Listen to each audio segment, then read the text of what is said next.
Doctor, thanks a lot for coming on. So you spent your life, 50 years working on treatments for cancer. And when you started, it seemed like we were moving in the West toward the elimination of cancer. Smoking was a huge emphasis. Get rid of tobacco and cancer rates will drop. Obviously, smoking does cause cancer. And we got rid of it basically, but cancer rates went up. And that is a very rarely remarked upon mystery that really bothers me. Tell us, since you made billions of dollars selling your companies, but you're still involved in medical research, which I admire. Where are we now with cancer? What are you seeing in cancer rates?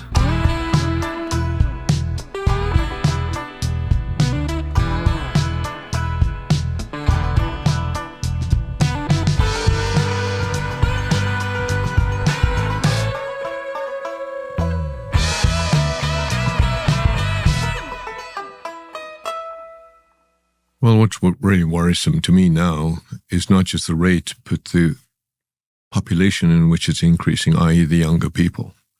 So we're clearly seeing an increase in certain types of cancer, like pancreatic cancer, ovarian cancer, and we're seeing it, colon cancer, and we're seeing it in younger people. Just to set a baseline, what's the 10-year survival rate for pancreatic cancer? It's horrible. I think, if you have pancreatic cancer today, I don't think there is a 10-year survival rate, so to speak. Yes. What there is, however, if you have patients who are what we call failed all standard of care, the survival rate is in months. You measure it in 2 months. Yes. That's certainly my understanding, having watched a lot of people die of it. So advanced pancreatic cancer is a death sentence. Where are you seeing it now? Well, I got to tell you a really concerning story. It's not only am I seeing it now, I'm seeing it in younger people. And for the first time in my career, when I left UCLA, I was doing all the Whipples, which is a surgery to actually remove most of the pancreas, a very big operation. You're a surgeon as well. I'm a surgeon. Yes. And I was also doing pancreas transplants for type 2 diabetes and islet cell transplants and stem cell transplants. So I had this diverse activity as a UCLA assistant professor. But I never saw pancreatic cancer in children. And the greatest surprise to me was a 13-year-old with metastatic pancreatic cancer that the family called us to help. And to me, that was not only devastating, it emphasized the idea that we're seeing people with higher incidence of pancreatic cancer and younger. Right now in our clinic, we have 45-year-old, 50-year-old. And what was sad about this young boy, by the time he came to see us, he had exhausted all standard of care. And he came from Butler, Pennsylvania. And all the major medical centers really had exhausted all their therapy. And by the time he came to see us, his body was ridden and he passed away.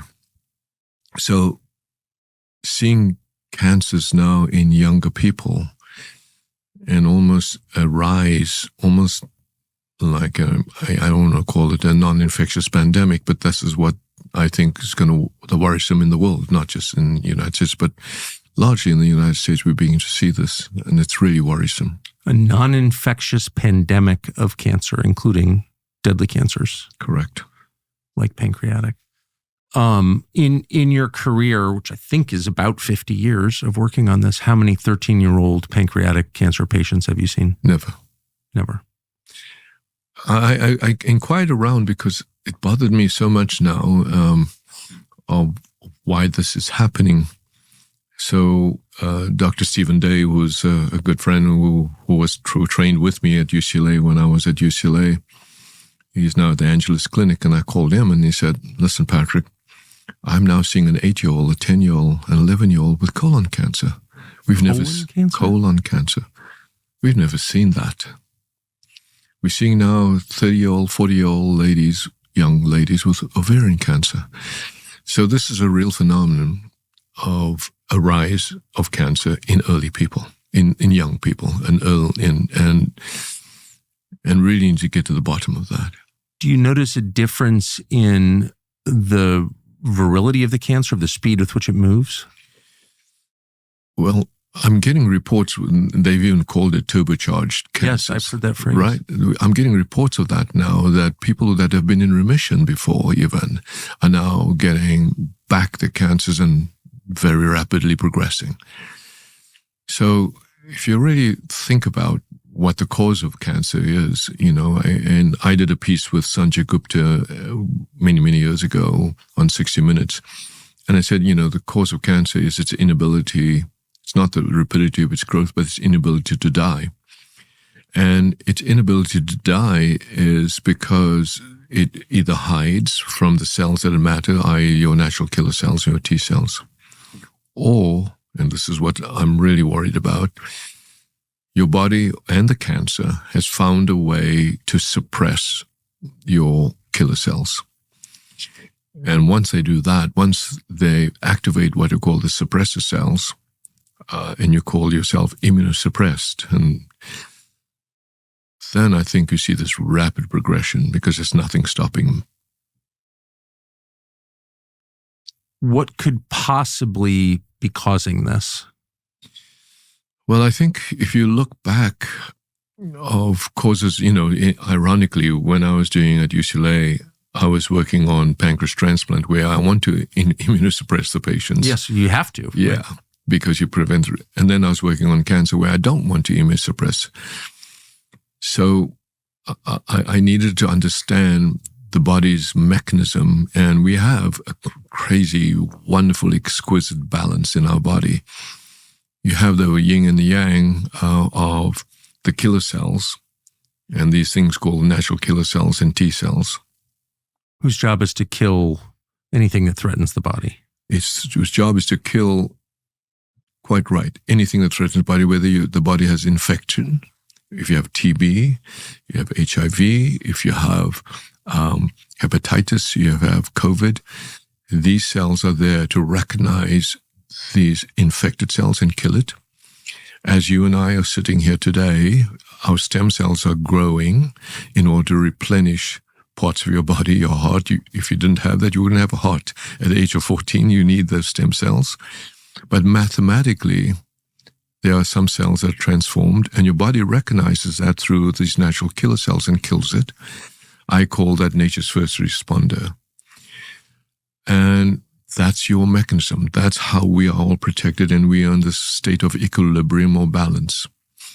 On the other hand, the moment either the tumor finds a way to hide from these cells, or your body's or the tumor causes these cells to be suppressed. And that's why I call this the suppressor cells. And there are certain cells in your body called Treg cells or myeloid-derived suppressor cells. These are all technical.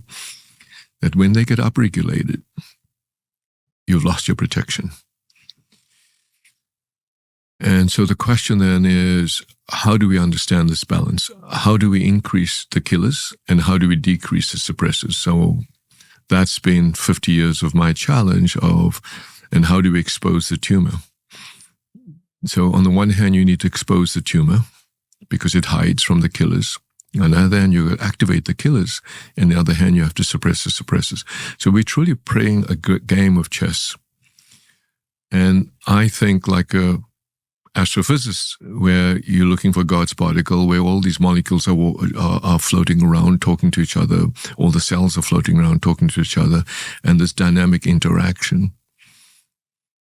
And how do you understand all of that? One of the best, most fun lectures I gave, I gave a lot of lectures on this and try to be non-technical because it's basic, what I call basic immunology. And the problem with cancer is it's being treated by oncologists and not immunologists. And immunologists don't see patients because they look at basic immunology. And then when you have infection, then you have virology. So this cross disciplines of virology, immunology, oncology, all these ologies don't talk to each other. Yes.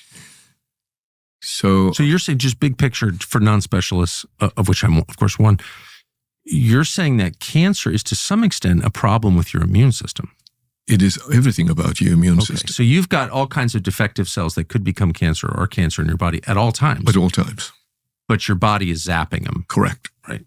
And that's the fundamental balance of the human body. Correct. And when that body gets out of balance, when the killer cells become suppressed or less effective, that's when you get cancer. Correct. Okay. So I'm sorry to interrupt. No, it's I love it because that's the perfect interpretation that I couldn't do in a non-technical way, because I think I get too nerdy. So I'm glad. Well, you are a doctor. So, but that's I think is what's happening in our body. We have these perturbations, but we're in equilibrium, and that's a good thing. The moment you knock yourself out of equilibrium, now what could knock you out of equilibrium? And that's why when, Bobby Kennedy is talking about and standing up about the toxins in our food, the toxins in PFAS, the processed food, and viral infections. And really what knocks you out of balance basically is inflammation. If you have inflammation in your body, there's this, now I'm going to get nerdy again, these cells called neutrophils that actually see an infection and tries to kill it, which it does. But if there's persistent inflammation, these neutrophils actually flip into a suppressor cell. So what people don't realize is that we have the yin-yang in our body, that every cell has a counter cell. And that's where I was about to go there. I said the most fun conversation I had where I was asked by an astrophysicist or physicist to give a lecture is I named this concept of cancer a quantum theory, like a physicist. And that in our body, we have cells that can be in two states. It can be a killer or a suppressor. And like the Schrodinger's cat, it could be alive or dead. And it depends what you do with it. And so I named this thing quantum oncotherapeutics, just to be controversial, so that doctors could understand what I'm talking about, is that we need to understand the fact that you have a killer T cell and you have a killer suppressor cell. We have an M1 macrophage that actually chomps things up, and M2 macrophages that blocks that. You have an NK cell that kills, and NK cells that inhibits. And we need to have that balance, otherwise you'll get into autoimmune disease. But there's a thing called quantum entanglement, that is this cat alive or is this cat dead? If somebody interacts with that, and the person that interacts with that is the doctor. So you, as a doctor, could either be enlightened enough to activate just the activators and suppress the suppressors and change the dynamic towards the cure. But it's very complex because it's now quantum, because all those changes are happening in minutes in your body. These molecules, like God's particle, where they're colliding with each other and cells are colliding and interacting, happens within minutes. So you need to have a theory of how you interact at that level. And in so doing, the first thing you need to understand is, how does cancer happen? And then how does it grow? How do you stop it? This idea of a vaccine, a cancer vaccine, do you radiate that cancer? Do you remove that cancer? Do you remove the lymph nodes? Do you give chemotherapy? And crazily enough, over the last 50 years, I figured out that everything we're doing is not the word wrong, because that's a bad statement, a pejorative statement. It's not enlightened, a better way to say it, because everything we're doing is tipping the scales towards the suppressor cells. We're activating the suppressor cells. We're not activating the killing cells. And we can go into this conversation where I can explain that. So the key system, which you just said, is cancer is all about the immune system. So if you activate the immunosuppression system, you get more cancer. So then the fundamental root cause is what's activating that immune system on the other way. Yes. And that's inflammation. Something is suppressing people's immune systems, including the poor 13-year-old boy who died of pancreatic cancer. And the question is, what is that? And maybe there are a lot of causes, but it is, we're not the first people to notice there's been an increase in scary cancers in populations that didn't used to get them. It's very obvious just from living here. And a lot of people have pointed to both COVID, the virus, and to the mRNA COVID vaccines as potential causes. Do you think that they're related? The best way for me to answer that is to look at history. What we know about virally induced cancers is well established. We know that if you get hepatitis, you get liver cancer. Hepatitis is a virus infection. We know if you get human papillomavirus, HPV, you get cervical cancer. Yes. So, certain kinds of throat cancer are caused by viruses as well, correct. Right? If you get HIV, you get Kaposi sarcoma. Yes. So we call that oncogenic viruses in medical terms, meaning viruses that are induced carcinogenic. And the fundamental basis for that are threefold. The hallmarks of an oncogenic virus is one, it must persist. And why? Because it continues to create inflammation. And why? With inflammation, you get suppression because your body's trying to suppress it. It must inhibit this thing called P53 that's in your body to try and protect your body from not having cancer. And if it persists and causes inflammation and inhibits P53, it begins to have the hallmarks of an oncogenic virus. So then the question is, does COVID, whether it come from the vaccine, which is the spike protein vaccine, or from the infection, which is spike-driven, that gets into every cell of our body because it goes every through the cell of the body? It goes wherever you have this thing called the ACE2 receptor, which is in the blood vessels. So wherever you have a blood vessel in your body, it's where it's going to go. And if it has an ACE2 receptor on that blood vessel, that's where it can go because that's the purpose of the spike protein, to penetrate, to hijack that ACE2 receptor and get into their cells.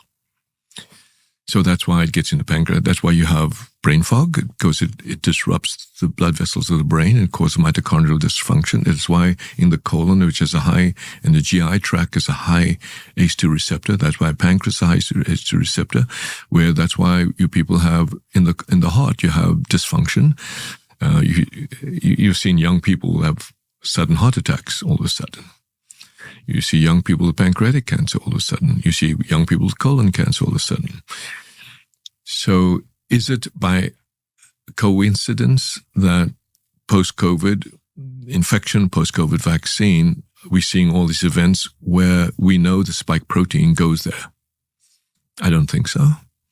I think it's not a coincidence. So the question is, can we prove, is this what I call long COVID virus persisting? And the group at University of California, San Francisco, has now definitively proven that and published that in papers like Nature. Can we also prove that once you have that persistence of that virus, does that COVID virus suppress the natural killer cell? Does the natural killer cell actually not only go to sleep, becomes what we call anergic? That's now been published. The natural killer cell has gone to sleep. So, so by your definition, we just solved the mystery right there. I think so. I think this is the conversation I had with the... Well, but wait, I mean, billions of people, literally billions of people had the COVID virus. Over 1 billion got the spike protein vaccine. So that's like, we're talking like a huge percentage of the Earth's population, unless I'm missing something. Now you understand what keeps me awake at night. And it's kept me awake at night for 2 years, 2.5 years. And that's why I sort of abandoned everything just to focus on how do we clear the virus? Because the answer is to clear the virus. From the body. From the body. The answer is to stop the inflammation because it's chronic inflammation. Privacy should be a right for all citizens in this country. It's a prerequisite to freedom. No privacy, no freedom. Unfortunately, in America, privacy is a luxury. So who gets the luxury of privacy? You don't. We don't. Privacy is given to government agencies. They've got millions of classified documents, actually over 1 billion in this country. The average American citizen, meanwhile, is being watched every time he or she goes online. Data brokers are tracking and recording everything you do, and they're selling what they learn about you and your private life to advertisers, even to the government, to the NSA. What do you do about it? Well, we use a product called ExpressVPN. ExpressVPN is an app that sends 100% of your online traffic through secure encrypted servers. And that means that everything you do online, your personal data, your personal information, is shielded from the creeps who want to sell it to other businesses or the government. ExpressVPN also hides your IP address, and that means the brokers cannot exploit you. They can't sell you as a product to the highest bidder. ExpressVPN works on up to 8 devices at once. It's fast, it's easy to use. It's #1 rated by industry professionals. So until we get privacy, you're going to have to make your own privacy, and we do it with ExpressVPN. Right now, you can get an extra 4 months of ExpressVPN for free. Scan the QR code on the screen or go to expressvpn.com/Tucker and get 4 extra months for free. That's expressvpn.com/Tucker. So can I ask a dumb question? How long does the virus remain in the human body? If not, so far, we found 3 years, 4 years. Is there any reason to believe it'll naturally go away? Not if your body's immunosuppressed. So it's a circle. You ask what causes cancer? Because your body's immunosuppressed. You have in your body nature's compound. And if the tumor or the infection or the inflammation suppresses it, you have to find a way to reactivate it and clear the virus. It's literally as simple as that. And that's the missing link that I think So it sounds like you're describing what could be like the worst human health crisis in history. I don't know how to say that without saying it. It scares the pants off me because I think what we may be, I don't think it's virus versus man now, right? This is existential. I think when I talk about the largest non-infectious pandemic that we're afraid of, this is it. Because while there was an increased rise in cancer in our country because of the idea of the toxins and everything else, this immunosuppression that has occurred now globally, and more importantly, the immunosuppression tied to inflammation, chronic inflammation, which is asymptomatic and sometimes it's not. There's 15 million Americans with long COVID. And they're not psychiatric when they have memory loss. They're not psychiatric when they have instantaneous heart attacks. It's not psychiatric when you have an 8-year-old, 10-year-old with colon cancer, a 13-year-old pancreatic cancer. So the idea was, is there a solution? And this is what, thank God. Well, I certainly hope so. Because you've spent your life around scary diseases. Like that's been your life. Yep. And if you're scared, then that's not a good sign. I'm scared but hopeful. I think it's important for me to have this conversation with you, not just, that's why, okay, I'll share with you a conversation I had. I got invited by the CEO of the Henry Jackson Foundation to come to DC, I think October, November last year during the election phase, and just to have a conversation about what I'm doing.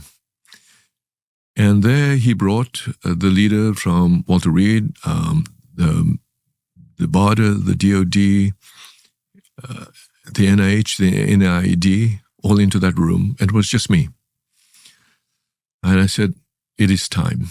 It is time for me to reveal to this learned group of leaders about what I'm scared about.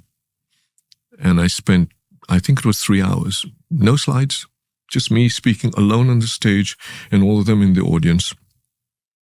When I first started the conversation, the first sentence was, I think COVID is oncogenic. One of the members of the audience said, that's nonsense. I said, okay, let me explain to you what we've been doing in our research. At the end of 3 hours, 4 hours, he said, you've got to publish this. This is so important. And I said, yes, we are processing the publication. And what came out was this paper that they biopsied the colon of young people temporarily when no COVID to COVID. and showed the persistence of replicating viruses in the colon tissue 2 years out. Replicating COVID viruses? Replicating COVID viruses. Replicating. Asymptomatic replicating in the tissue, meaning there's inflammation. And when you have this inflammation, these neutrophils, now getting geeky again, plasticize, flip from a protective neutrophil to a suppressive neutrophil. It's called an N2. It's called a myeloid-derived suppressor cell. That's the official name. So now you have suppression in your body. And it's no wonder that then converts into colon cancer. Wait, so is this true, do you think, have you had COVID? No. Lucky man. Not lucky man. T-cell man. I have a T-cell in my body that protects me from the nucleic acid. Where do I get one? That trial was held up by the FDA and by Collins and Fauci. But you never got COVID because your protector cells were so strong? Not only a protector cells, if I do get COVID, the virus clears. You want to clear the virus. Get the hell out of my body. Get it out. Wait, I just want to pause here. I know you're in the midst of a much larger story, but this is something I think everyone can understand. So I think I'm in good health. I am in very robust. Did you have COVID? I did. How many times? One. I never took the virus. I never took the vaccine. Okay. But I got COVID, knocked me right on my butt. It was a bad 3 days. Fine. But I don't understand. You're older than I am. How did you never get, I just want to get very specific. Like, everyone on the planet got COVID. Okay, so let me give you some idea. Okay. One, because we understand the implications. My wife, touch wood, also never got COVID because of both of us. So this is the story.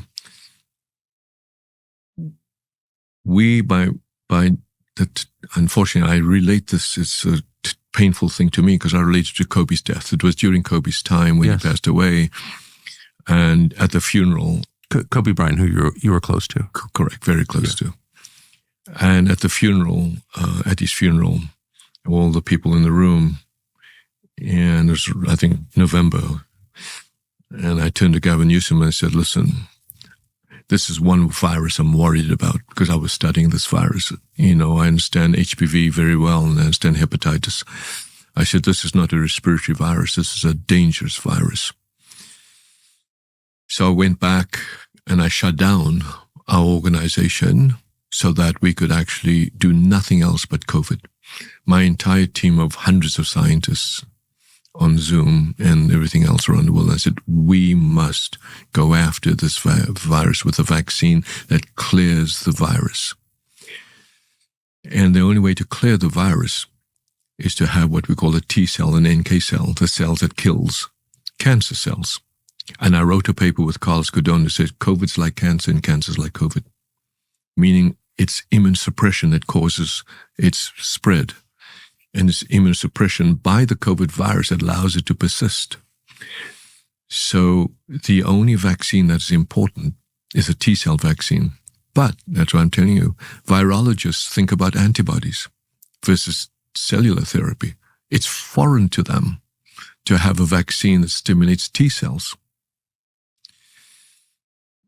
So I said, I understand that internally. It's a little weird since in 20 minutes you explained it to me, not particularly high IQ, not a scientist. I understand exactly what you're saying.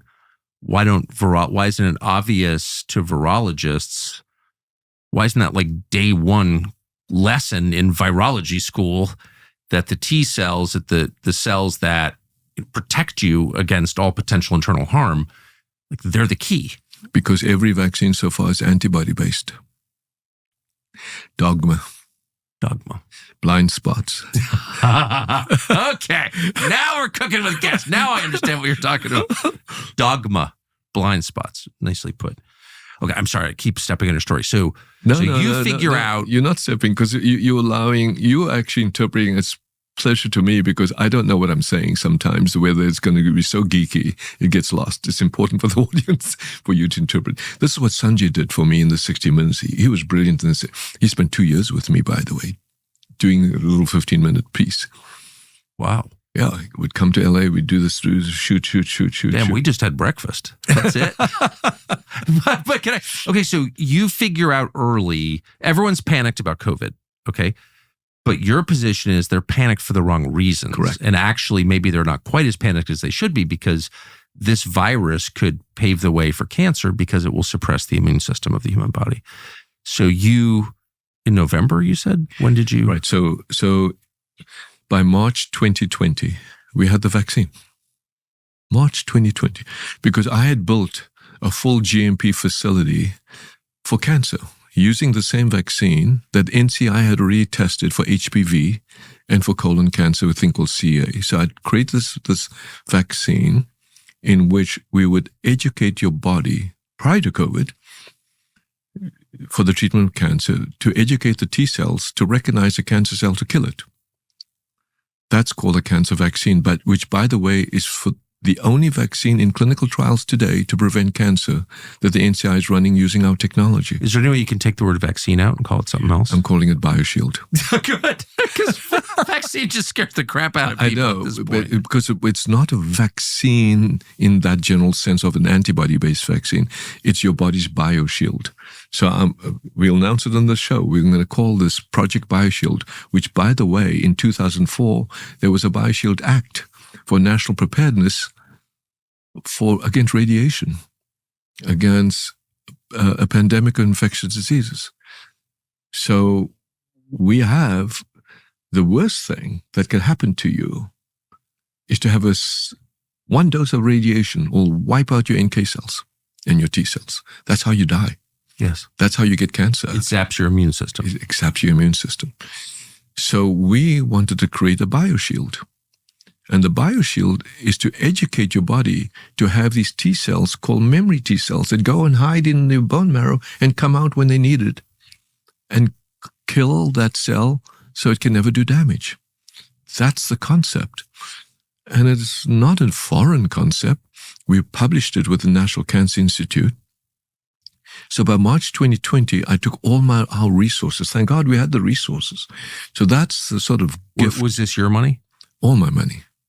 Okay, so I should just say, I alluded to it earlier, but you had a couple of companies making cancer drugs. You owned all of them. I mean, you owned, I think, 100% of the companies. You sold them for $10 billion or something. So, but rather than buy a vineyard, you continued in your work. Is that a fair? Very fair. You know, as I said to you over breakfast, I had no idea about stocks.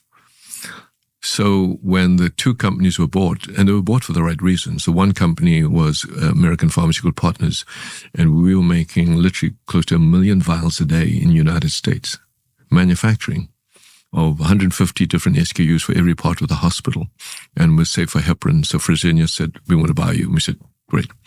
And then I developed this molecule that was feeding the tumor that could actually activate the immune system to activate the macrophages, called Abraxane. And Celgene said, we want to buy you. I said, great. And the purpose for my selling them was not for the money. Clearly it was for the money, but the purpose of the use of the money to pursue this dream of this astrophysics, to find God's particle in your human body, to activate your immune system. That was the purpose of this money. And that's all I've done with the money. I spent about $3 billion of this money. I've not gotten 1 penny from the government. Not even 1 dime.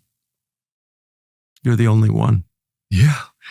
And maybe that's the freedom and the liberation allow me to say what I can say now. Yes, that's right. So, again, I keep pulling this away because there's a lot here that's interesting, but how did you not get COVID? Okay. So I recognized that, so Peter Marks and I had these conversations. So he was the head of CBER, and I was then pinging him with the science because this is a biologic. And I was saying to Peter, listen, Peter, I need to show you that we need to create a T-cell vaccine. And he said, well, we don't do T-cell vaccines. Everybody's doing the other vaccines, but great, let's continue. The antibody vaccines. Antibody vaccines. And then he called me and he said, we're going to create warp speed. And he's a Star Trekkie and I'm a Star Trekkie and I love warp speed. I said, okay, we got to do this in warp speed. Absolutely.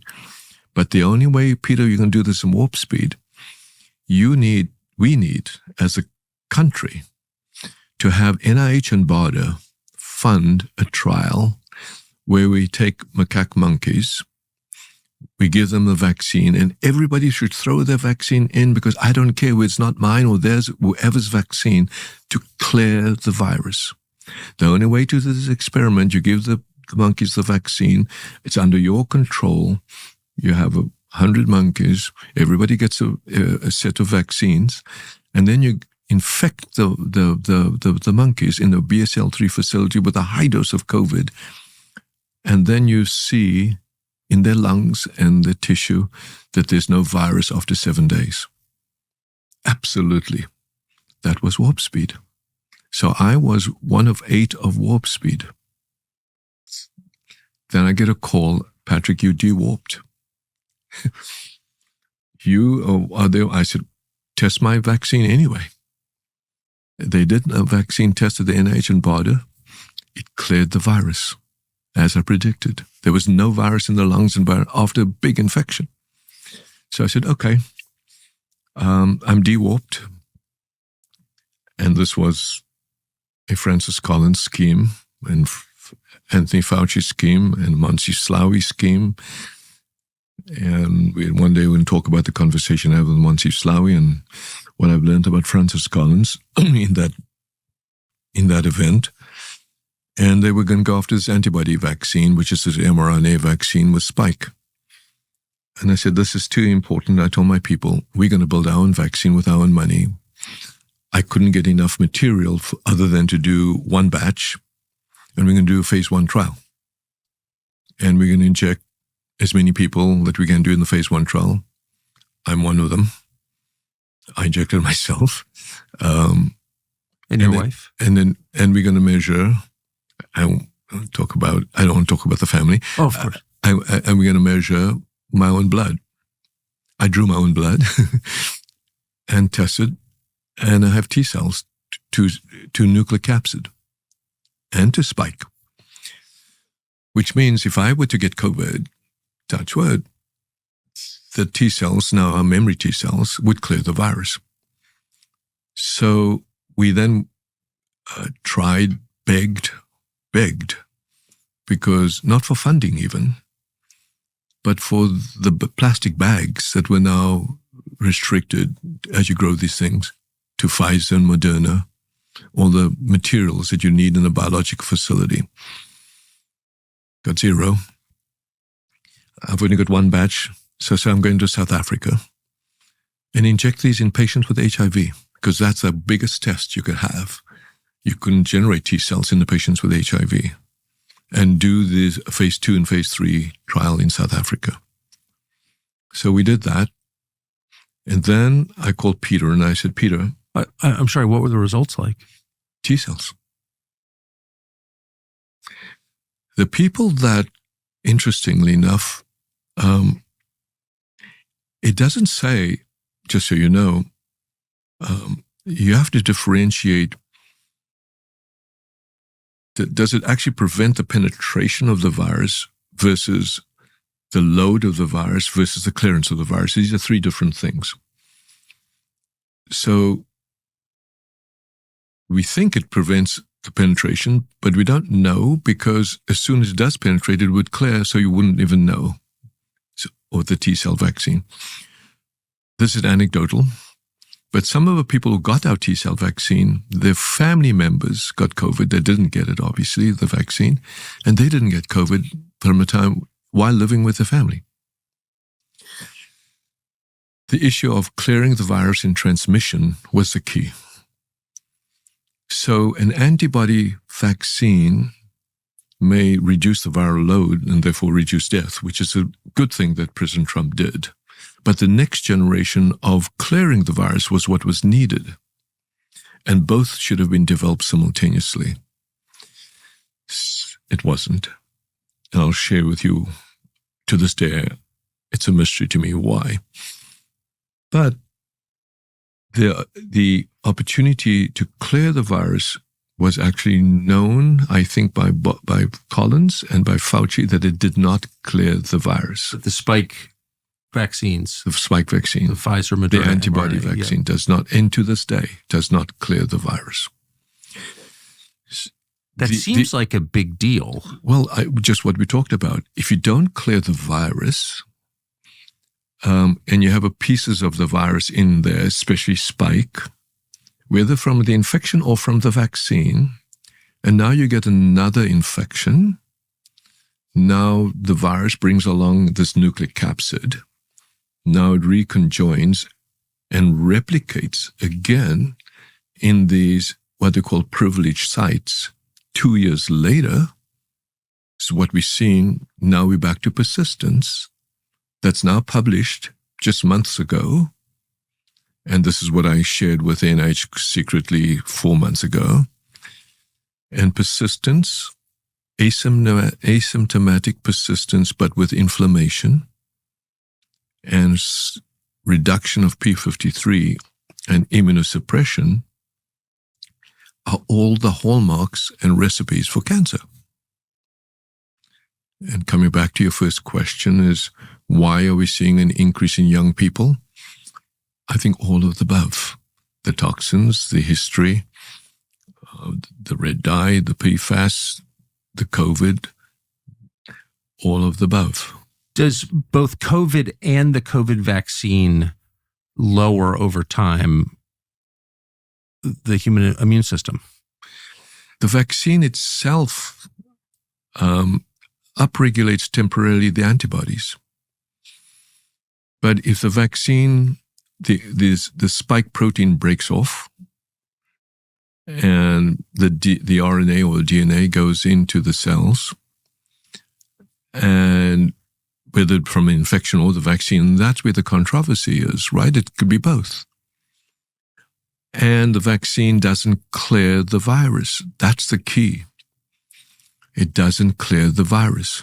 And that's why we were told, of course, you take the virus and then you can't get COVID or transmit it, but neither one turned out to be true. Demonstrably untrue. I mean, well, it's not only demonstrably untrue, it was knowingly untrue. That's what's bad about it. It would seem like that's criminal, actually. I mean, if I tell you that, you know, this car gets 40 miles to the gallon and instead it blows up, that's a crime. You can't sell anything under false pretenses. That's a crime. I don't see how this is not a crime, but.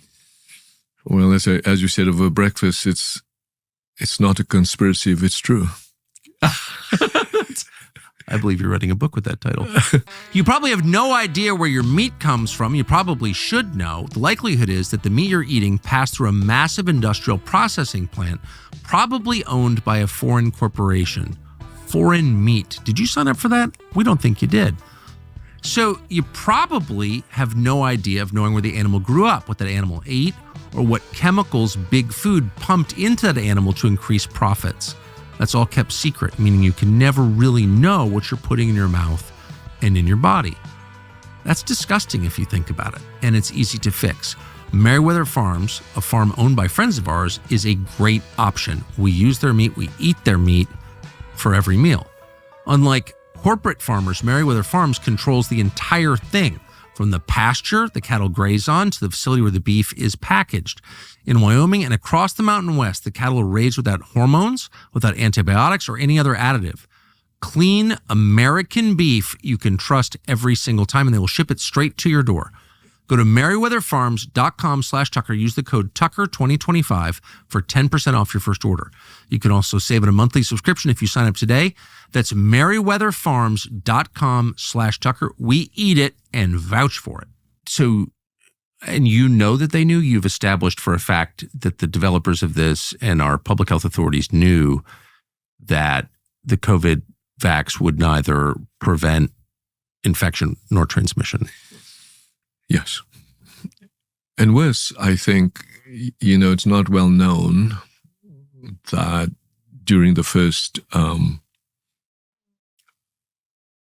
President Trump election, he offered me a position.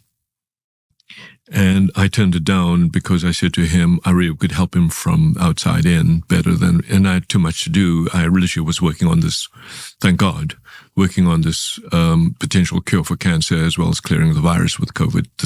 This what I call the missing link, which we can talk about, this activator of the natural killer cells, this bioshield. And we have this bioshield now. So it was the right decision for me not to go into the government during that time and to stay out. This was 16, 17. Correct. But worse, I've since discovered, not by my inquiry, but it's been revealed to me, emails about Francis Collins and some politicians work hard to prevent me from even becoming head of NIH. And I think that was the motivation all the way downstream, that we asked, okay, so what happened to this vaccine? So I called the FDA and said, okay, I can't do a randomized placebo-controlled trial now because you got Pfizer's Moderna vaccines all over the place. So let me be the booster. And Peter Marks, to his credit, was the one who said, absolutely. Peter Marks, to his credit, was the one who says, I'm worried about this COVID vaccine and this long COVID. I want to study the effects of this vaccine.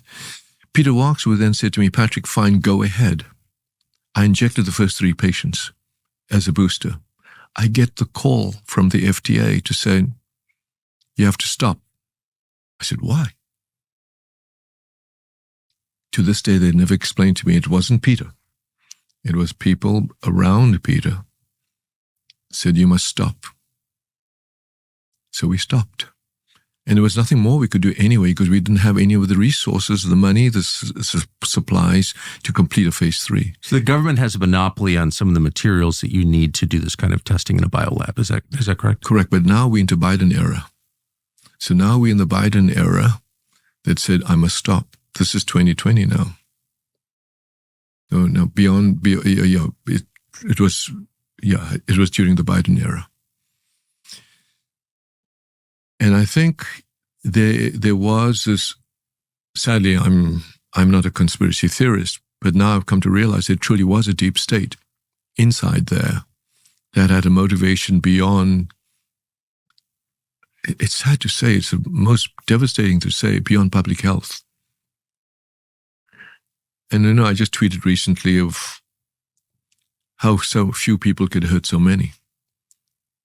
And that's why when I tweeted about finally we have the right person in HHS with Bobby Kennedy who will take this on, and that we have doctors that will be like Marty McCary, who I don't know, but I do know he's a surgeon who can understand and touch and feel what it means to be there on behalf of the patient. And my support for that, I think we have a chance now to completely turn this around in this next few years. I think this last election was in part about that. I think the national realization that COVID there was something very dark there. It wasn't just a virus that happened upon us naturally, that there was a lot of evil bound up in it. But just to back up a second, you said you have learned from watching COVID that a few people can hurt so many. Who are those people? I think the main culprit really sitting there was Francis Collins. And he controlled, I had shared with President Trump that Francis Collins should not be the NIH director.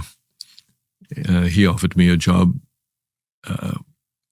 Peter Thiel nominated me.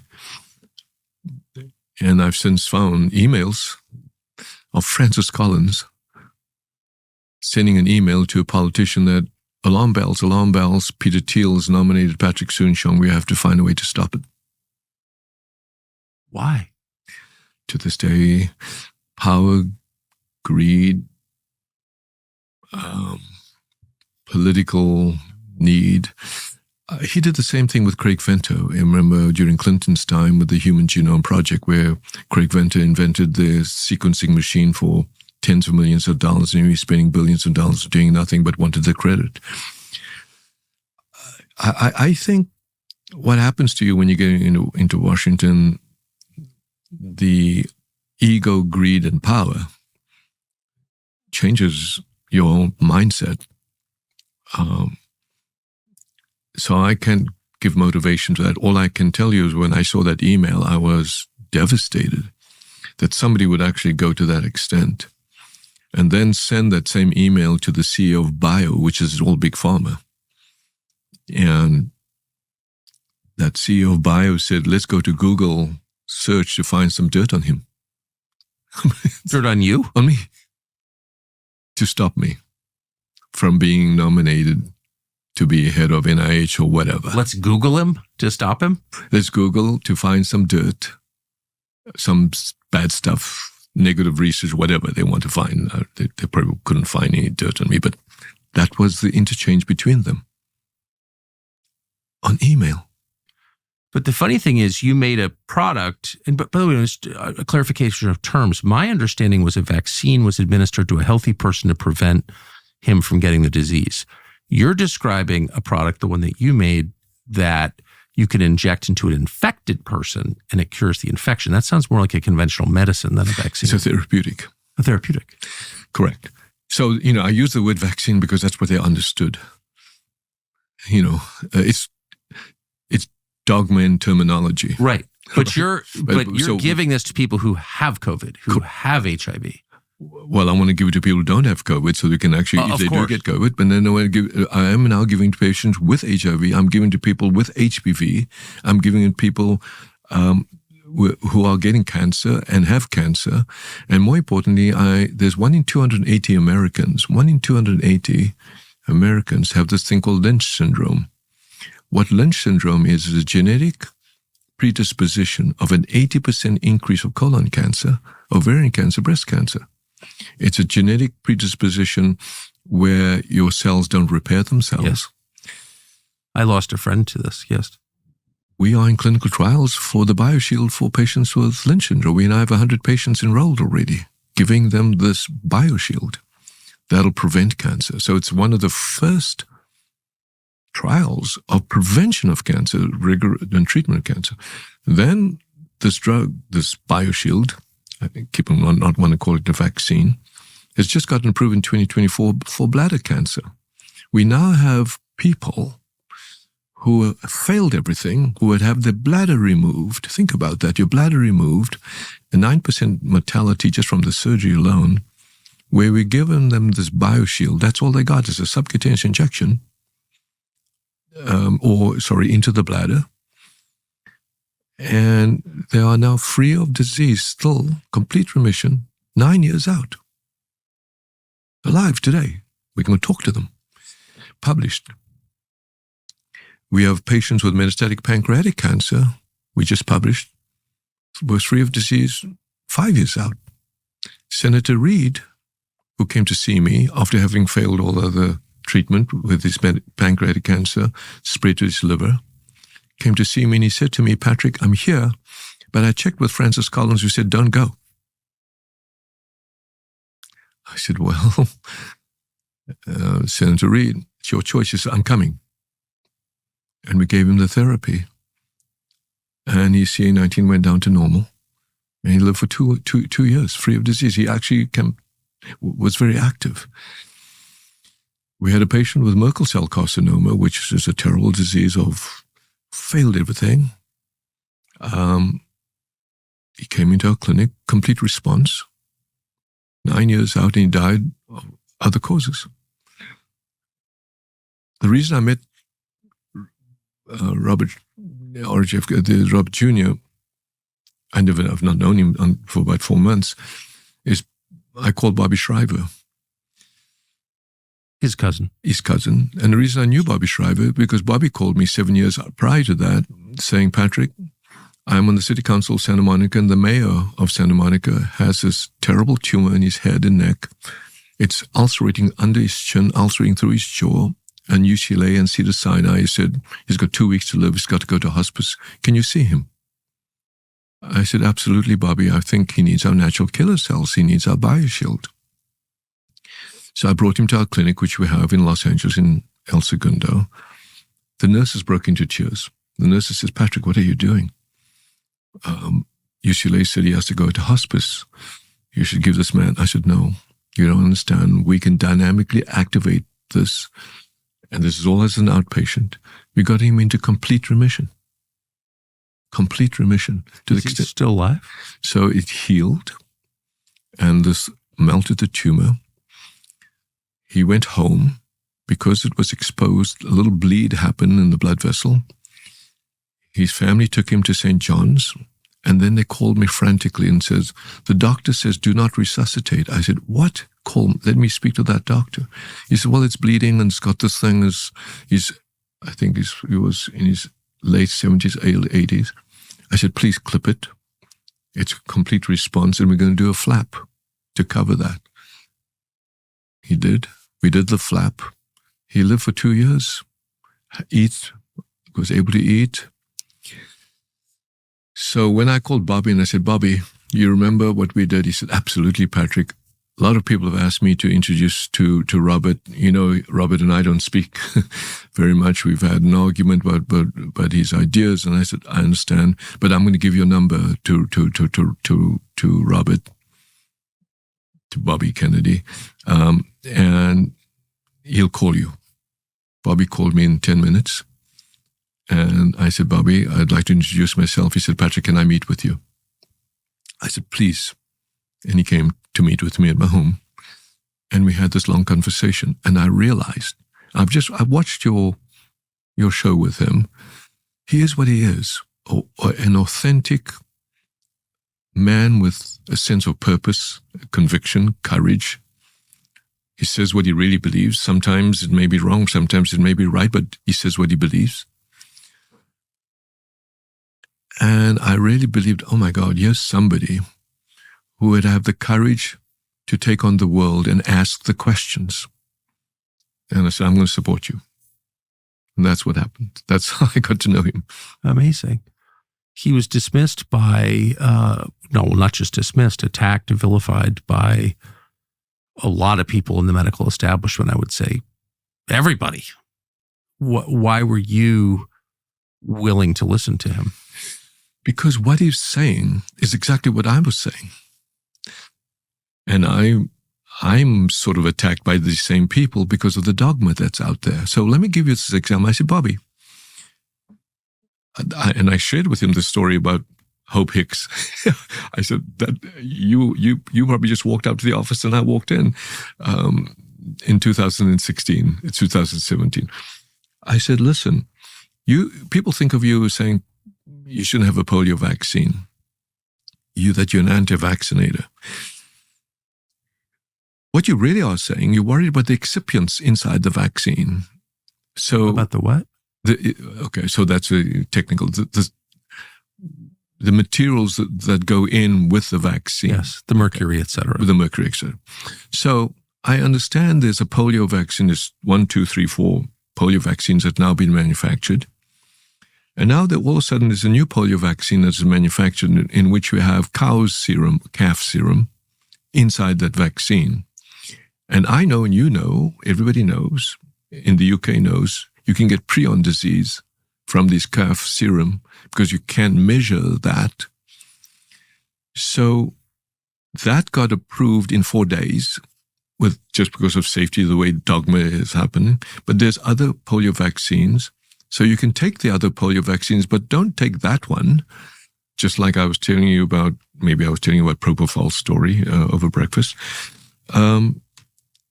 And you should explain it that way, that you want it just to be examined.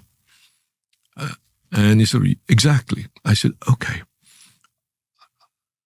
Not only did I get him, he is asking the right questions. And people are scared to ask these questions because there's perverse incentives.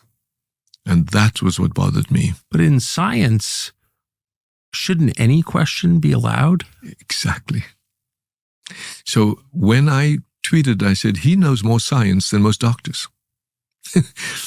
He's much of a... It's a good thing you're rich, because you'd be out of a job tweeting stuff like that. But it is, right?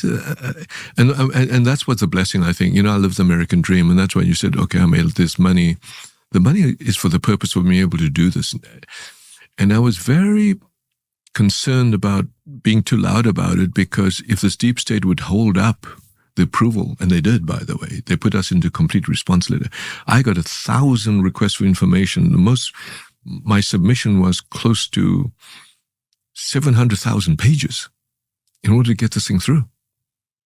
700,000? It's like the U.S. tax code. This drug has been in trials now for 8 years. 2015. How long was the Pfizer mRNA COVID vaccine in trials? Months. A month. Not even. So that's why I'm trying to say, when you I know which one I'm taking. When you would talk about the user fees, so we thought that the user fees was going to accelerate the approval, where the FDA gets user fees from pharma. It turns out that the big pharma user fees are so large, it pays for the salary for all these reviewers. So now the biotech companies, the young biotech companies, are throttled. So the big pharma that does just this incremental little dots that just follow the revenue, this checkpoints, multi-billion-dollar, Merck's, 20 billion, 30 billion on the revenue. Bristol Myers follows it. AstraZeneca follows it. Roche follows it. They're all the same, but it's all about incremental sameness and follow the dollar. But the innovation is really at this young biotech companies that are throttled. This is what needs to be changed by the FDA today. They need a complete revamp where people with skill sets and the skill sets of the modern science, not the old drugs, have to be in place to understand what's at stake here. Time for another true life Alp story. I got a call from a friend of mine yesterday, honestly, true story, who said his girlfriend had just broken up with him over Alp. He wouldn't stop. And I thought to myself, that's kind of sad. And he said, no, it's not sad. Imagine if I'd married her. Now I know I was saved. Then the next day, this same friend is driving at twice the speed limit through a major American city, pulled over by a cop in a speed trap. Cop takes his license registration, goes back to the patrol car, runs him, comes back, looks in the window and sees a tin of Alp on the dashboard. Pauses, stunned, says to my friend, you use Alp? Yeah, I do, says my friend. So do I, says the cop. We all do. He looks at my friend thoughtfully and goes, drive safely, sir, and hands back his license and registration. No ticket. So in 2 days, he's saved from a tragic marriage to a girl who doesn't like Alp and a speeding ticket. All true. It's more than a nicotine marriage. In a nation of 350 million people, we're guessing there are about 350 million Alp stories. Email us yours. We want to know and read it on the air. Email tellall@alppouch.com. Tellall@alppouch.com. Give us your Alp story.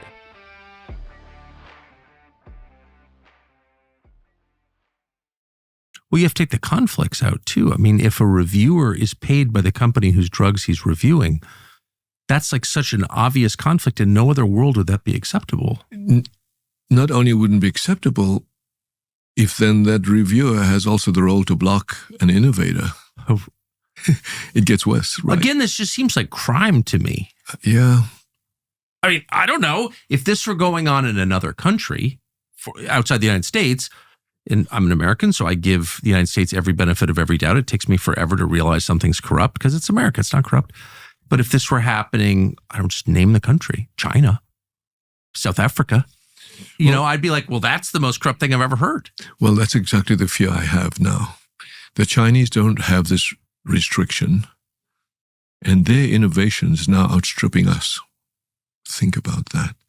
I've always said America's lead in healthcare and biomedical innovation is the best in the world.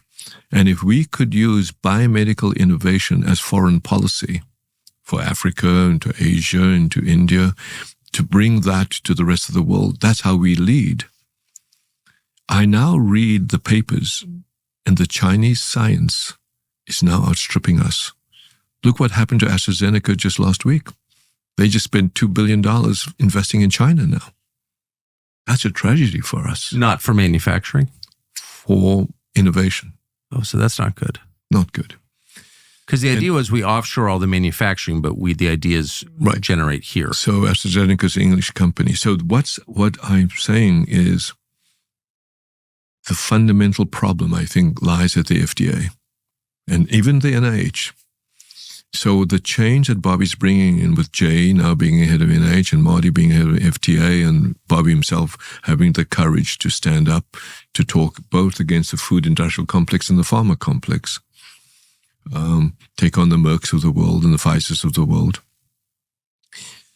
I think we have maybe an opportunity, what I call a period of enlightenment. And I'm all about enlightenment. And if you look at the Sanjay piece, we are there now. So I want to actually send out... Can I stop and ask you a question, though? So your position is that cancer, but not just cancer, all kinds of illnesses are caused by weakened immune system and inflammation. It's all about the immune system. Your body functions, you live or you die by the immune system. The senescent cells aging is the immune system. The cells in your body that allow you to go to 100 years old, 120 years old, is based on the activity and the function of the immune system, because the immune system is what's regulating your healthy cells. Can we just go through, I know this is not like patentable, this is not your business, but what are some of the obvious things a person can do to strengthen his immune system? So you ask, what activates the natural killer cell? So yes. It's like, when you look at the leaf and you talk about apoptosis and the leaf actually sits and goes brown and it changes, but then it goes back up. So all of human nature, all of nature is filled with this biology of this balance. So you're a product of nature. I mean, literally you're a product of when you were a tadpole and a fish as we came out. So this cell is evolved since the Cambrian age. Think about that. This natural killer cell in your body. I published my first article in natural killer cell in 1990. This cell was only discovered in the 1970s. Think about that. And we've ignored that cell. This is what I call the missing link. I'm going to announce that at the American Urology Conference in Las Vegas in the end of this month. We have discovered, I've not discovered the missing link, we've discovered the awareness of this missing link and how to activate this missing link. So the idea is to activate the natural killer cell. It has 30,000 receptors on this cell. What this natural killer cell does, it replenishes itself with sleep. So sleep is important. It replenishes itself with light, with sunlight. And I believe there's a certain wavelength, the red wavelength in the sunlight, that it actually requires for it to be stimulated. So this is why people get sicker in the winter. Exactly. That's why Seattle has the highest suicide rate. Think about that, right? So these things, and if you look at the places like Norway and Sweden where there's very little sun, Finland. So nature's all about light, sunlight.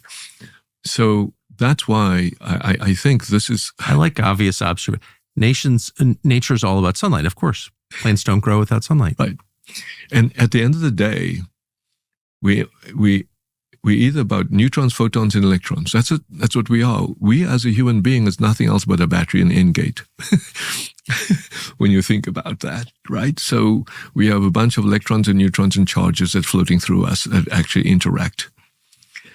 And that's how I think of the human body. That's why I said I think of it as an astrophysicist. It's crazy, but that's how my mind works.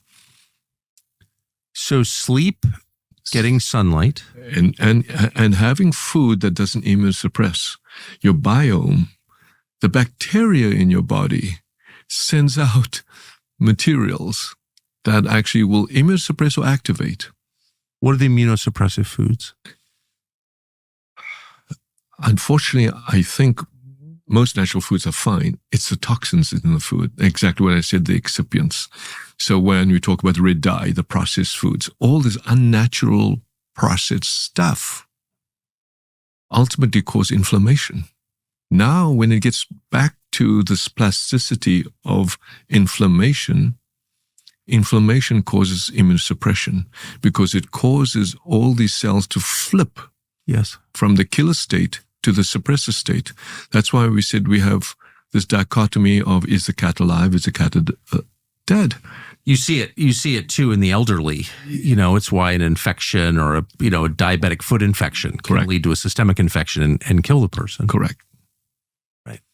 That's why, when this guy discovered that H. pylori causes gastric ulcer, they said, you're nuts. It's acid. I remember that Right. so well. So well. So now when you think about that, so that's what I'm saying, this dogma. But that's a consensus now, right? Acid does not cause ulcers. Well, it's the cause and effect. So H. pylori causes the inflammation, and then the acid that's naturally in your stomach Of course. activates it. But it's not the core cause. Correct, It's a correct, symptom. correct. But it's all about dogma. That's why I call this a vaccine, but it's a bioshield. So So you have to fight dogma. Part of the problem is you're fighting. So I will ask you, I wanted to ask us to do an experiment I'm all for it. where we pick up the phone, call any random oncologist, not to shame them, primary care physician, pick up the phone and said, you do a CBC, correct? Yes. Can you define what a CBC is? A complete blood count. You take a blood and you look for Yeah, the blood screen that everyone Blood gets. screen. Yeah. for whether you're anemic or not anemic. Yeah, yeah. People understand that, right? Red Yeah. blood cells. And you see these red blood cells. And you give chemotherapy and radiation. And you ask, what do you look for? Well, we look to see if you're anemic. So we can give you this drug that Amgen makes called Epogen. We look to see whether your platelets have gone down. So we can give you a platelet transfusion. We look to see whether your neutrophils have gone down so that you don't get an infection called neutropenic fever. So we give you this drug, Epogen. Well, the problem is, does red blood cells cure cancer? No. Does platelets cure cancer? No. Does neutrophils kill cancer? No. What kills cancer? The natural killer cells and T cells. So in that CBC, there's a thing called the lymphocytes, correct? Do you look at that? No. The only cell that is important that kills cancer, 99.9% of oncologists will say, we don't pay any attention to that. That That is use a surprising. colloquial term, that does seem ass backwards. Why? Why? If you're not to attack oncologists, but if you're fighting cancer, why do you ignore the one cell that fights cancer? That's the experiment I want us to do. and That's a little mysterious. Am I missing something?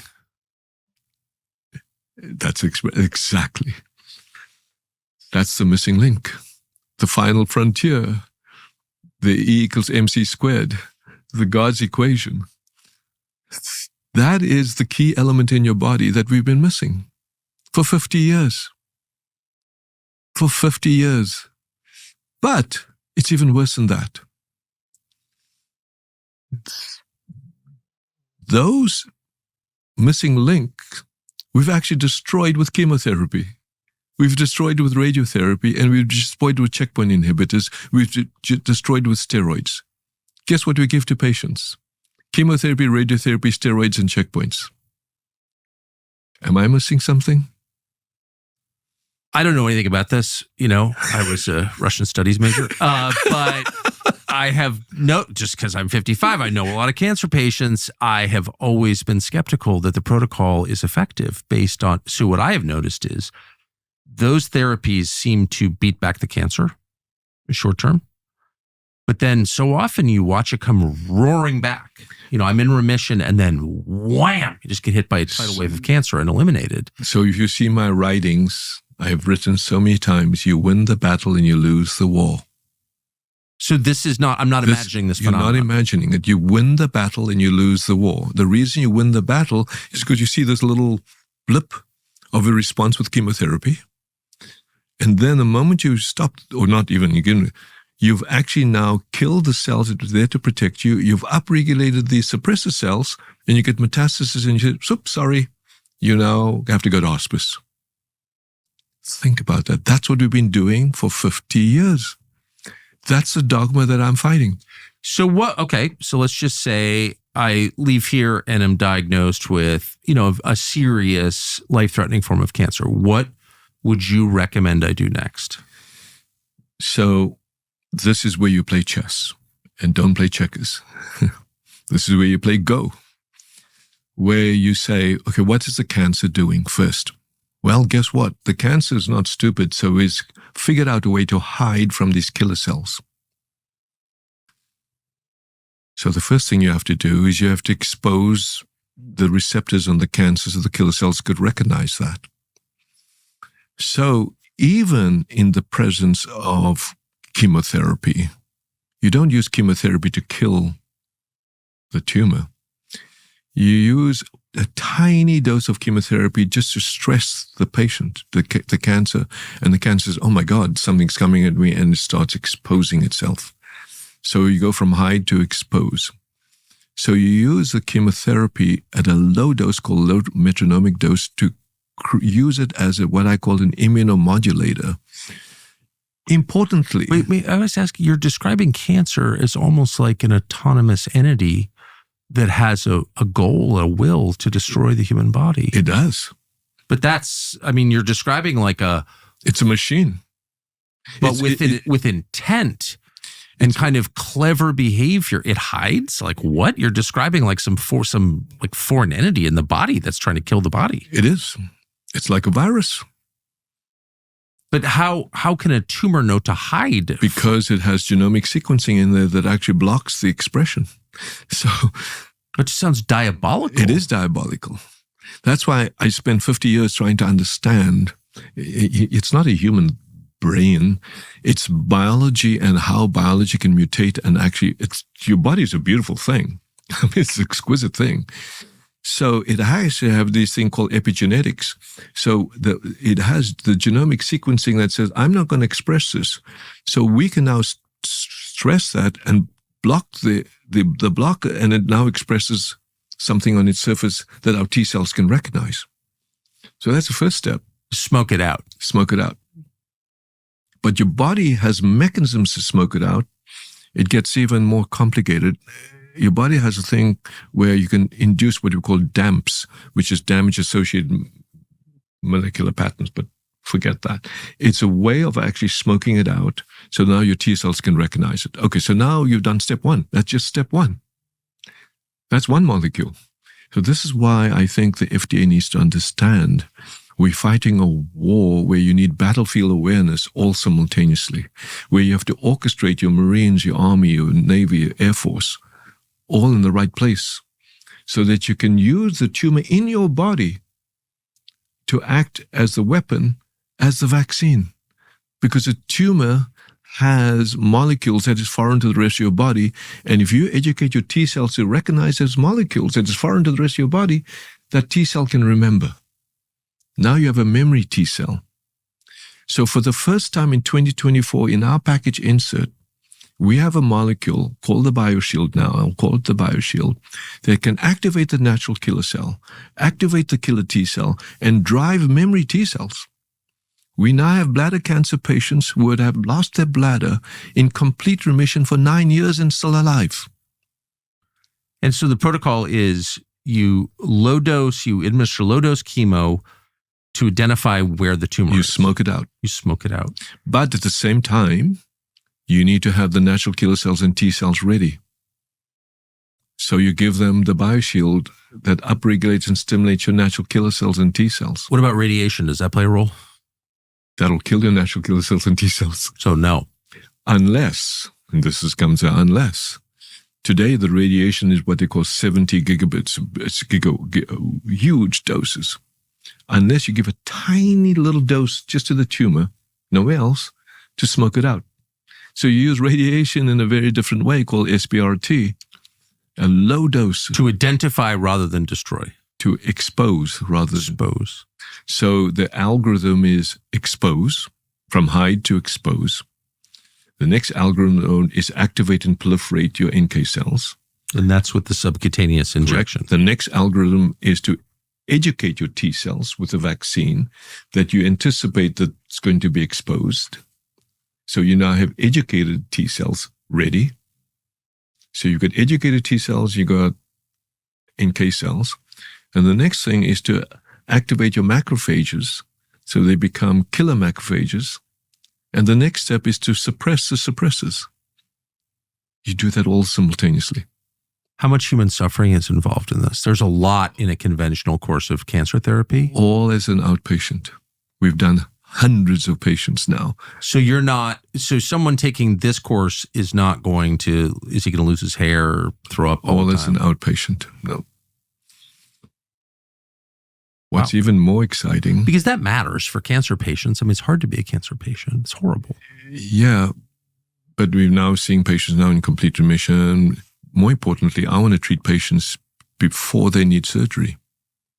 So I can use the tumor itself in the body as the vaccine to educate the body and the T cells all about that tumor. What's even more exciting now, we can take blood from you, 1 pint, and extract the natural killer cell in the T cell and grow billions and store in cryopreservation, just like you do from cord blood. We now have the ability to grow these natural killer cells and give it to anybody. So I always said for the first time we could become the American Red Cross of cancer, our country, and use these innovations as foreign policy. So could, looking back, do you think it was unwise to require the population to get the Pfizer and Moderna vaccine? It depends on the time. I think it's unwise to keep on giving this nonsense. I shouldn't say that. I should be careful when I call it nonsense. The idea of creating an antibody vaccine and then creating another antibody vaccine and another antibody vaccine that chases your tail, I don't know what that's doing, those spike proteins. It's not ridding your body of COVID, though. It's not.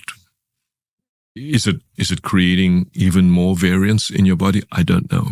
But is that possible? I see the idea, and I'm such a scientist, I need to actually go and actually pull out these variants and sequencing them. That's what we do now. Is it theoretically possible? It's theoretically possible.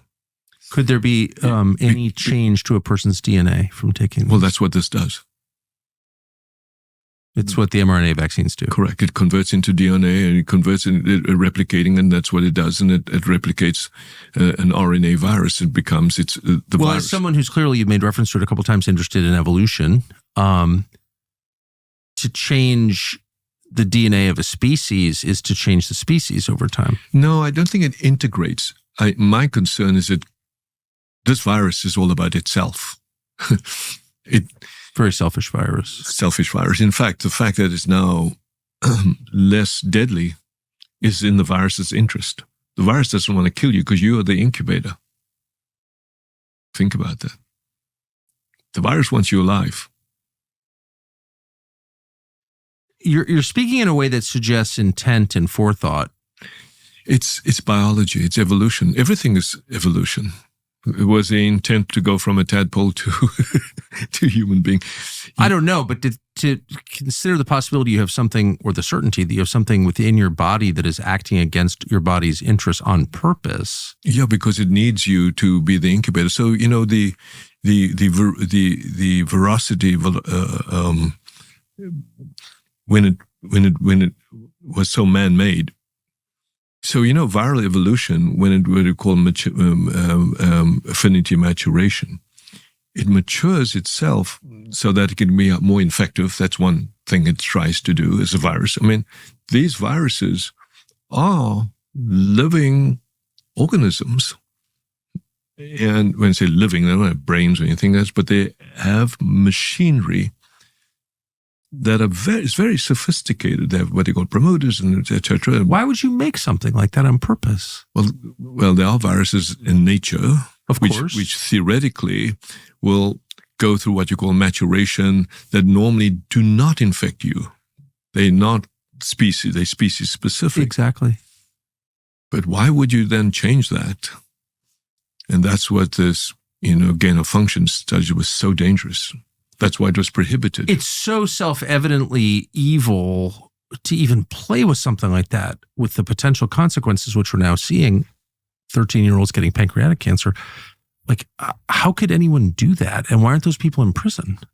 Well, it was banned, right? It was banned in the United States. Yeah. Hence the Wuhan lab partnership. Well, right? so we subverted it. Now you talk about, why I say so few people could harm so many. How they got around that is for the investigators to find out. But I mean, you're someone who's created cancer drugs, who spent a lot of his life in a lab. That's why you're a billionaire. So you know a lot about this topic, obviously. And it's clear to you that that's just too dangerous to be doing that, right? Yes. To take animal viruses and make them... You can't control it. I mean, because you've done affinity maturation that would have taken tens of, maybe millions of years. In that fusion protein, they created this fusion protein and then they created this vaccine. I think Barney Graham was the part with Collins and everything else that was so proud to fail that will create this RBD and make it stable. Think about it. The spearhead, the tip of the spear that goes into your cell, we're going to make it stable. That's how this vaccine was produced. This was the mRNA vaccine was produced. So you've taken a virus that's now gone from bats to man only because I think this gain of function work. You then create a vaccine by taking the spearhead of this virus that is now being created to get into you and make the spearhead even more stable and put it on the vaccine and says, here we go. This seems super crazy. So just from the perspective of a layman again, if I've never had COVID and I get the mRNA, if I get the Pfizer vaccine, mRNA vaccine, if I got it 3 years ago, can you detect COVID in my body now? Possibly. See, that's just crazy and town. Look, I know of I won't name her, but she was a very senior person at the FDA. And she just got the vaccine, that's it. And within weeks, she got brain fog, loss of memory. So there's clear evidence that sometimes the vaccine is the cause, and sometimes the virus is the cause. So that's what I'm saying. But it's not mutually exclusive. I understand, but it's all about the spike. But the idea that you would be introducing the COVID virus into a body that was not infected by the COVID virus is like... You're right. You went after the wrong protein, basically. I've been begging them to go after the nucleocapsid protein because the nucleocapsid protein, which is in the core of the virus, is not the tip of the spear. Right. And if you have a T cell, it lasts for 17 years. We know that from previous COVID infections. Yes. But they refuse to do it. This seems like a human tragedy at like an unimaginable scale. Completely. It devastates me.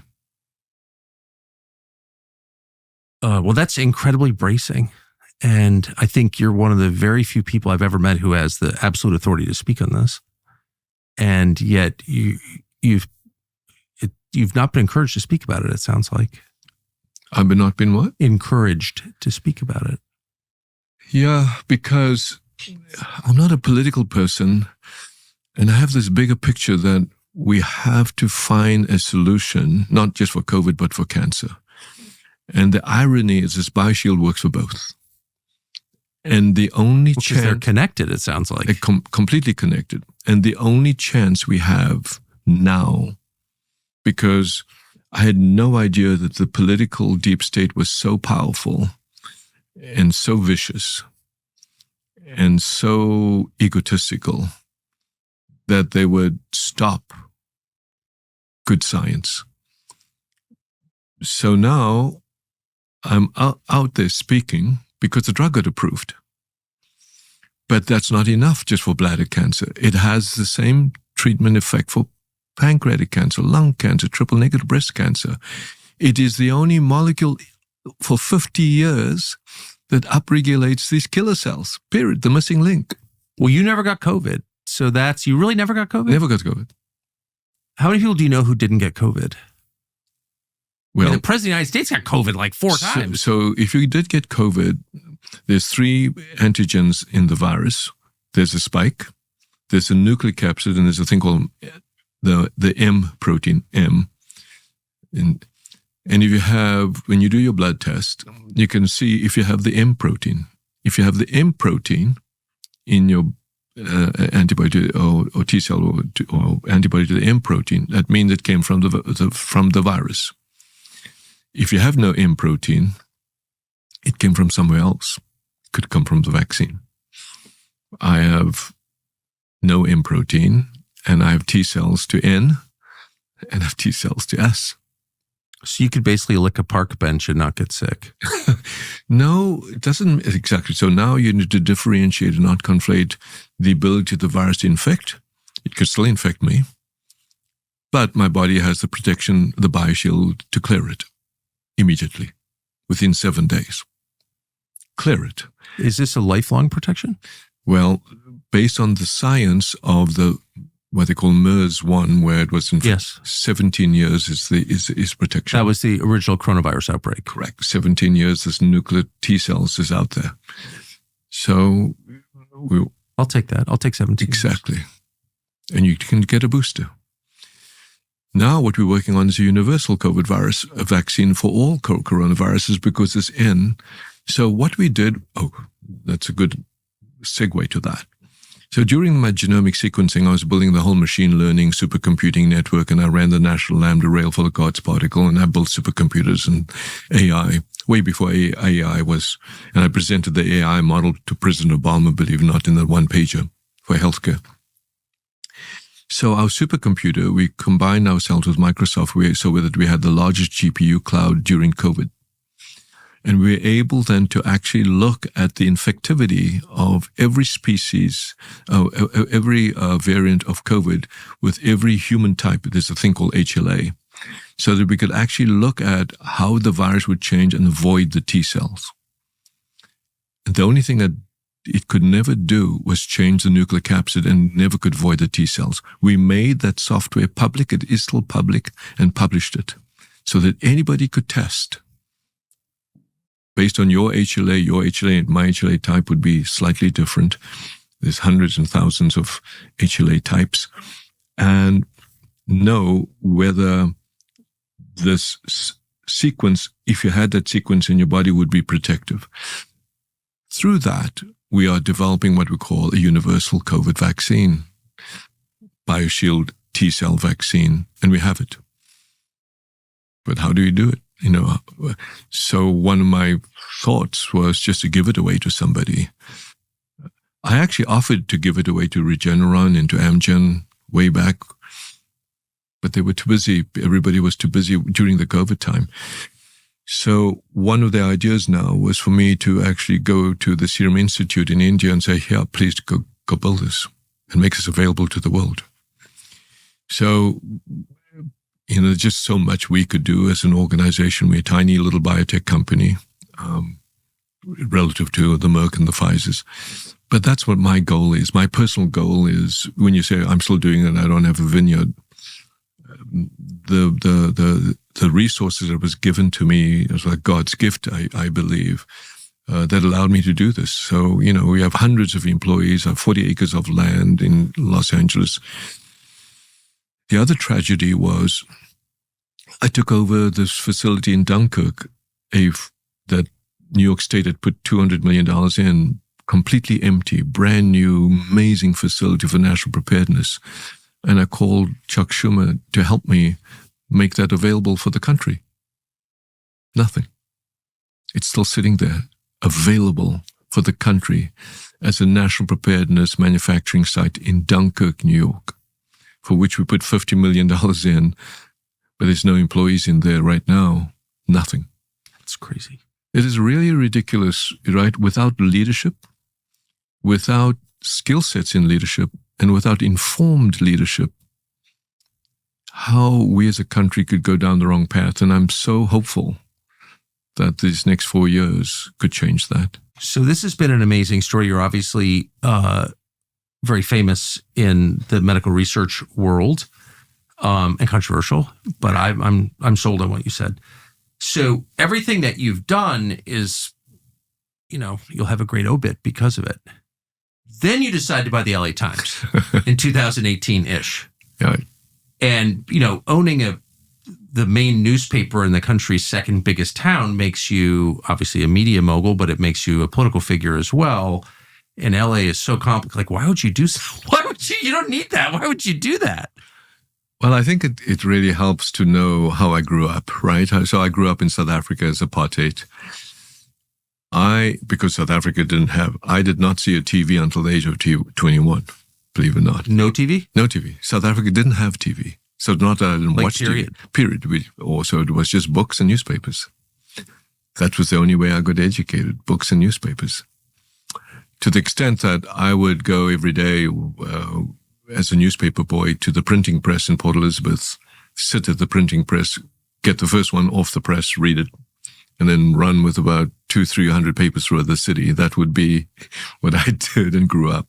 So I fell in love with the printing press, the clicky-clack and the oil and the smell. And when the opportunity came, remember, as I said, I had this amazing gift of the resources of selling these two companies that I never anticipated in life. With Michael Farrow saying he took over this company called, and they named it Trunk, and he was going to shut down the Washington bureau and move all the... So he owned the LA Times? He owned the Tribune, actually, the whole thing, at that point, Chicago Tribune, the Tribune Company. The whole Tribune Company, which included LA Times and San Diego Tribune. And he knew how desperately I wanted the LA Times because I had helped him invest to buy the rest of the Tribune. So I was a minority shareholder in that. And he came to me and said, "Hey, Patrick, you want it? Here's the price. You've got 48 hours to decide. And it's $500 million, no due diligence." No due diligence? That was it. And who would take that deal? Only crazy people. Yes. It's $500 million and you can't see the books. Yeah, nor can you go visit the newsroom. Because on Monday, we're going to actually shut all that and move them all out. And I don't want you to talk to these people. And you have until Monday to decide. And I was running a conference in LA with all my scientists and the National Cancer Institute, and all the scientists were there in this hotel. And I said, "Oh my God." So I went upstairs and we got a private room and I brought all the people into the room. And I said, "I want to do it." And I called my wife. I said, "We want to do this. I think this is an opportunity for us to have a voice for the people, especially if they're going to shut down Washington, they're going to shut down LA. We'll never have a paper here. This is one of the most important things." So by Monday, I signed it. And that was it. And then... And you paid him $500 million? $500 million. How grateful was he? Very.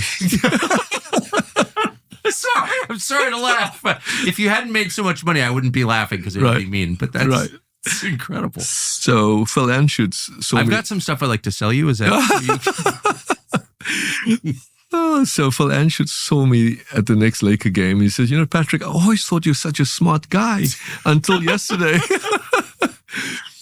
But, I have no regrets. I think what I did then was said, okay, I'm going to take everything I know in healthcare, that rocket ship that I showed you, and then create, because during that time, Bezos would have this Arc, he'd had the software, and he had the Washington Post, and his team came to see me and said, "Listen, we've got this Arc software that we want you to run." I said, "No, I don't like this old software. I'm going to go build a completely new software content management system that could take podcast, video, live streaming, because I want this newspaper to be an educational moment for people. And at the end of the day, a newspaper is not just a newspaper, it's a basis of engagement. I want to use this as a tool to engage with people, because that's how I grew up." So we took the risk and we built this content management system. It took us 5 years, and we launched it, which could talk to the printing press, and it could talk to magazines, it could talk to podcasts, it could talk to video, it could talk to live streaming. And now it's just gone live. It's called LA Times Studio and LA Times Live. And the next thing we're going to do is called LA Times Next. And the LA Times Next, and a gentleman called Eric Beach and I are forming so that we could create a platform that would allow voices to be heard and free speech to be heard, unencumbered by either opinion or news. So now we have three platforms. We have a platform of news, which supposedly is facts. We have a platform of opinion, which have now changed to voices, meaning everybody should have a voice, whether you're right voice, left voice, central voice, do you like Coca-Cola, Pepsi-Cola, whatever voice. And then a complete platform that allows free speech and video, podcast. And now I have that platform. And we've built the infrastructure to accommodate that platform. And I'm excited by LA Times Next because we're going to have a studio in DC. We have a studio in LA. We may have even a studio in Nashville. And shows like this are important because I believe long forms like this is how you communicate for people who are interested. And it could be fun. It should be engaging. It should be interesting. And that's why I bought the paper. Well, those are great reasons as far as I'm concerned. But they come with them. The purchase comes with it. A lot of people who work at the paper. I've worked in newsrooms my whole life, and I know that they hate change. They hate the owner, no matter what. Everybody hates the owner, just on principle. There are a ton of unhappy people in journalism. I would say the overwhelming majority are just for whatever reason. We could speculate, and they're very hard to manage. And they're roughly about 100 or maybe even more percent left wing everywhere, including at supposedly conservative places. They're all lefties. So how do you deal with that? By being honest and transparent and head on. And I openly shared with them. I said, listen, we cannot be an echo chamber. I won't tolerate it. It's okay if you're left wing, but you need right wing. So I offered Scott Jennings an opportunity to write on the paper. And I said, we need all voices. And so I said, listen, I don't know who made these rules because I came into this newspaper. I don't know the difference between a columnist, an op-ed, or editorial page, and news. And now when you're merging all of these, can you imagine the layperson not really understanding the difference? That's right. And I want you to say, news is news, and you, the newsroom, fine. Theoretically, everything's edited, you've checked, you fact-checked it. But when it comes to an opinion, I want to change that to be voices. And I want all voices to be heard, all American voices to be heard. And, the Kamala Harris endorsement, I took a lot of heat because the editorial board resigned by my taking a stand that we cannot be an echo chamber of opinions not based on facts. So just for those who didn't follow it, and it was quite a story for a couple of days there, it was during the campaign, the editorial board, correct me if I'm wrong, wanted to endorse Kamala Harris. And you said no. What did they say to you, and what did you say back to them? Well, I can't put in... Oh, come on. You've gone pretty far already. I can just say they were not happy. But what was their pitch? So the pitch was, we as a board have met and we have this prepackaged. We know this is outrageous, blah, blah, blah. This prepackaged, what does that mean? We had a prepackaged endorsement. What do you mean prepackaged? They'd already written it? After talking to Kamala Harris? Never having met her. They never met Kamala Harris? Never met her. Isn't the editorial board supposed to interview the candidates?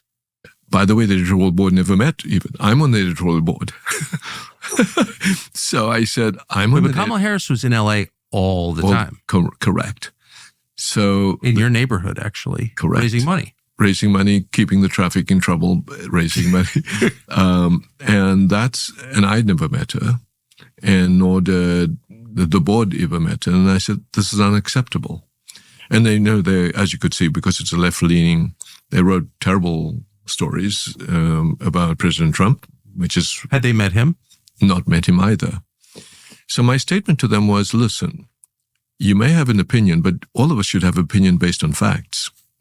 I mean, one of the statements that came, and I won't name him, came from a person that said, within this concept, that Vice President Kamala Harris was the most consequential vice president in the history of the United States. So I said... No, I shouldn't lie. I don't mean to be dismissive. On what basis did the person say that? having never met her, so now exactly, you just hit it on the head. And I said, on what basis do we say that? What are the facts? Can we actually show the record of that? So I said, it boiled down to, look, we're not going to do that. We're just not going to do it. What did the person say when you asked? Why are you saying she's the most consequential vice president of the United States? Like, what are the facts that underlie that judgment? I obviously had disagreed with that person, and they had no basis for that other than, as you said, a personal echo chamber. And look, I think, I don't know what they're trying to protect. They're trying to protect, I'm trying to find the kernel of basis, the audience, because the audience is left, so they need to be left. I don't think that's right. I think, meaning our audience, we lost a lot of viewers, right? I mean, yeah. Thousands of people unsubscribed. But I don't think it's right that we should be this canceling society. I think we should be a society that can have a civil discourse like we're having now and disagree, it's okay, and understand each other's point of view. That's what I think is the value of the paper when you talk about voices. So that's what I'm instigating now. And so I've taken the opportunity. Can I just go back to the Kamala thing really quick? So were they were shocked that you canceled that? They were worse than shocked. They resigned. They resigned. So I had right now, 90% of my editorial report is resigned. So where did they go? Because there are no editorial writing jobs left in the world. I have no idea. Oh. So look, I think it's important. Look, the fact they had the courage to resign, some of them. No, Kevin Murad, I fired. I fired Kevin before they resigned. Why did you fire him? One, because of leadership. Two, because of... I got to be careful. I don't want to disparage him. I fired him because I didn't believe he was the right person or of taking the paper where it needs to be. He was formerly at the Washington Post. Washington Post, yes, yeah. I remember that well. And then after that episode, the editorial board, the rest of them resigned, and now we're rebuilding. Look, we have to. And what's exciting to me is I'm rebuilding with young people. And what's exciting to me is this opportunity with LA Times Next and LA Times Studio, and then the newsroom. Terry Tang is doing a fantastic job. She's working hard to take on the people and the productivity. The productivity? Well, increasing productivity. Oh, you're employing journalists? Okay, so that's a world I understand. Right. Yes, there are some productivity issues there. Yeah. When you write one slug a month, I think that's not going to be good. Been there.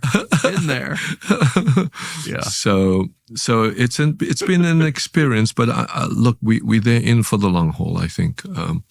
And look, it's just not us, by the way. We got to save these local newspapers. I agree. Right? We got to save the ability to have local discourse. Now with the LA fires, it's even more important, right? Look, I called out Karen Bass and Gavin Newsom.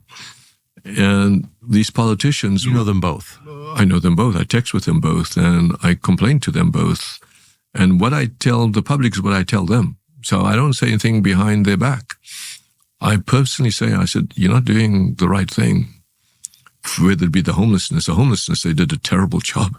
Yes. A completely wasteful job.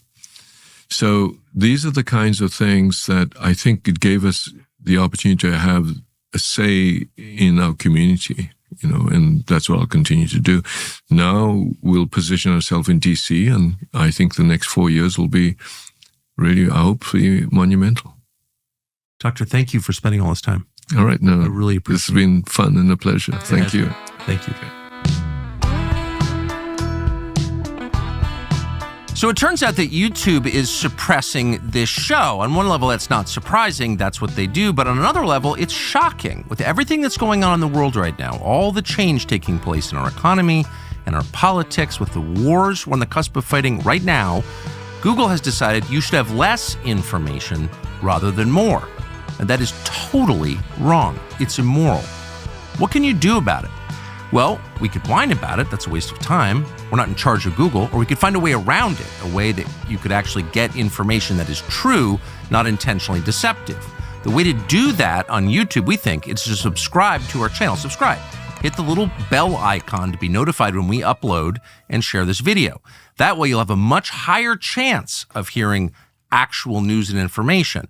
So we hope that you'll do that.